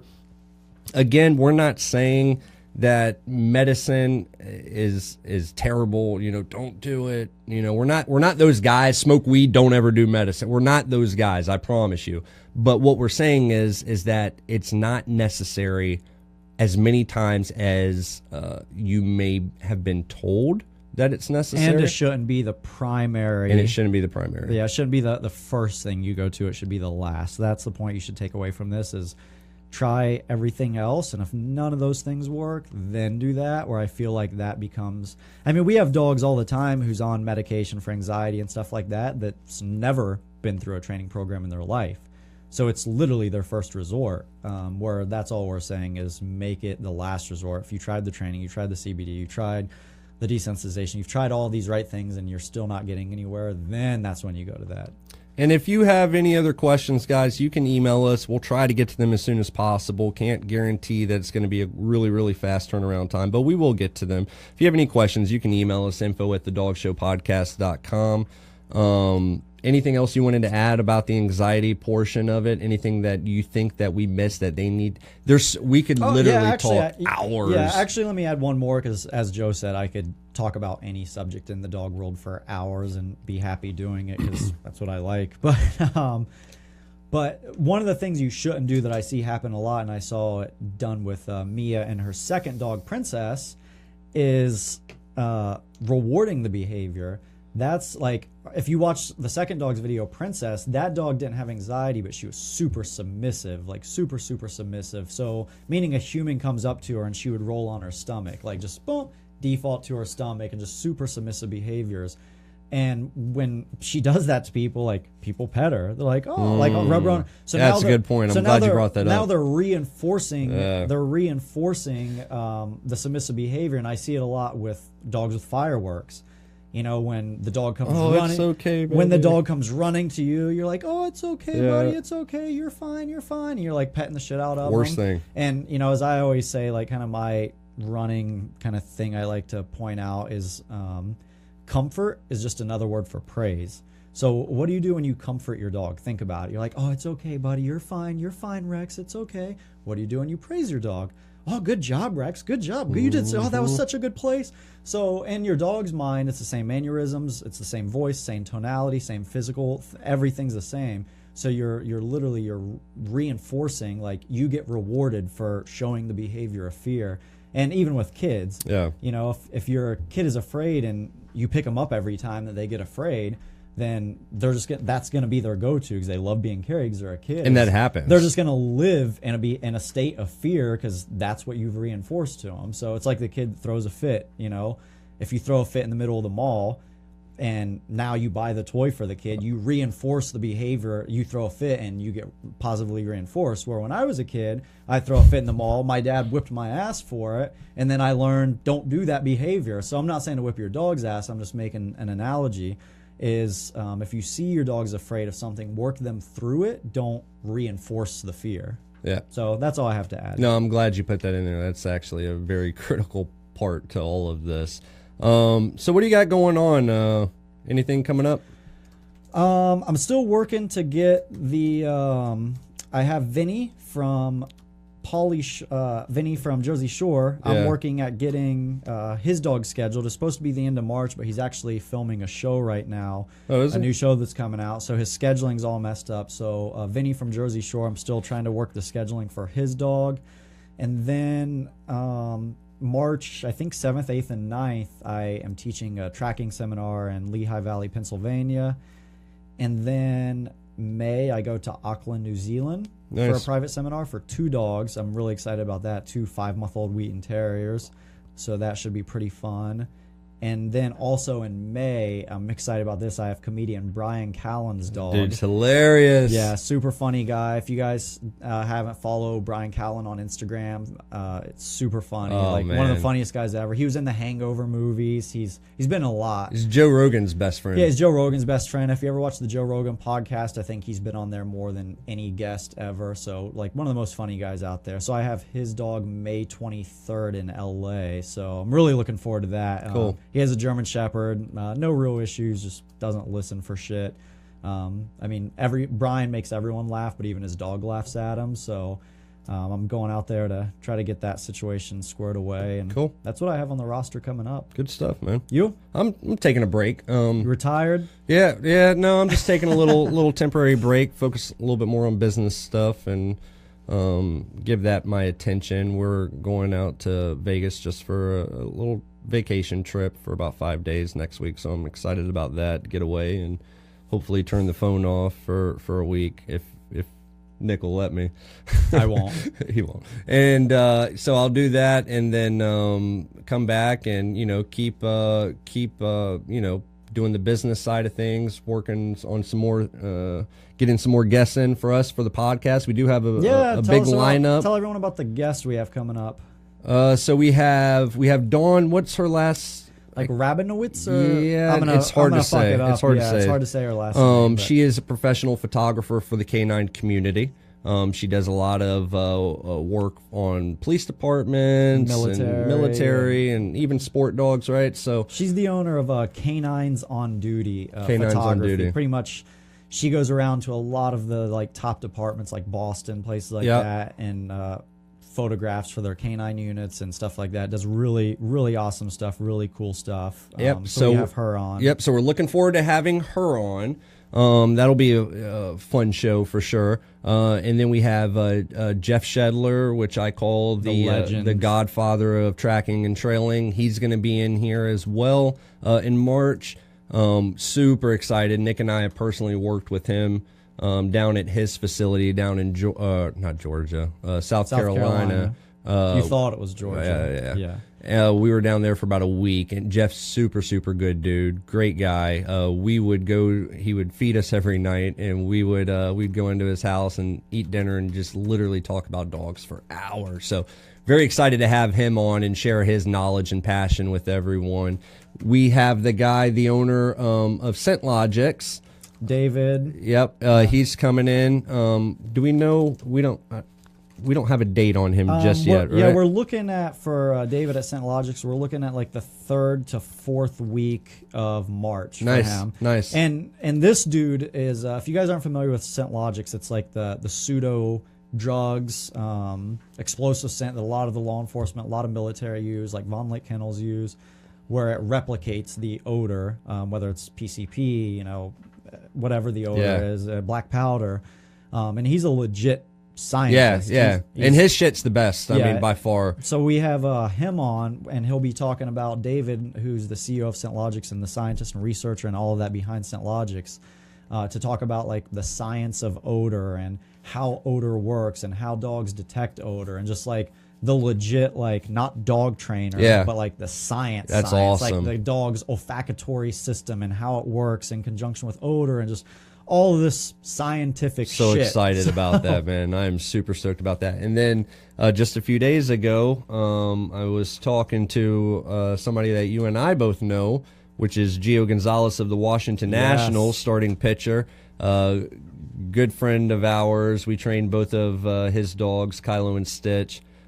year ago, 2 years ago, something like that. Couple years, yeah. He wants to come on the show, man. He wants to come rap with us for a little bit and discuss whatever. We'll discuss baseball. We'll talk about his dogs and the training, and so I'm excited to have him on as well. And then we're going to be lining up a bunch of other people. So we're super excited to continue this. Thank you to all our supporters, listeners, viewers on Facebook Live. You guys have kept us in the top 50 on iTunes charts since we started this thing. So thank you for that. Thank you. If you want to support the show, the best thing you guys can do to ensure that we keep coming out with more content, more episodes, is to download. You have to download. Even if you watched it live on Facebook, just download it and forget about it on iTunes. That is where we get all of our numbers and statistics from. So please download and share the live video, subscribe, leave a review if you liked it. If you didn't like it, don't leave a review. If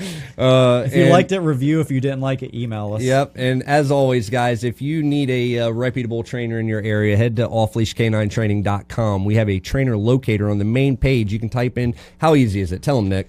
They can type in their zip code. And I'll type it in here. The closest location to you is going to pop up with their contact information. Contact them. A lot of these folks will spend as much time as you need on the phone to try to figure out what's going on, and a lot of them will even meet you for free and do an evaluation to see if it's a good fit. So, and if we don't have a trainer in your area, you can contact us because we know a lot of great trainers and we'll recommend outside of off-leash canine training as well. And we'll recommend them. So, again, thank you for your support. Nick is back with me next Friday for the Dog Show, episode 10, and we will see you guys later. Thanks, guys. The Dog Show with Nick and Joe.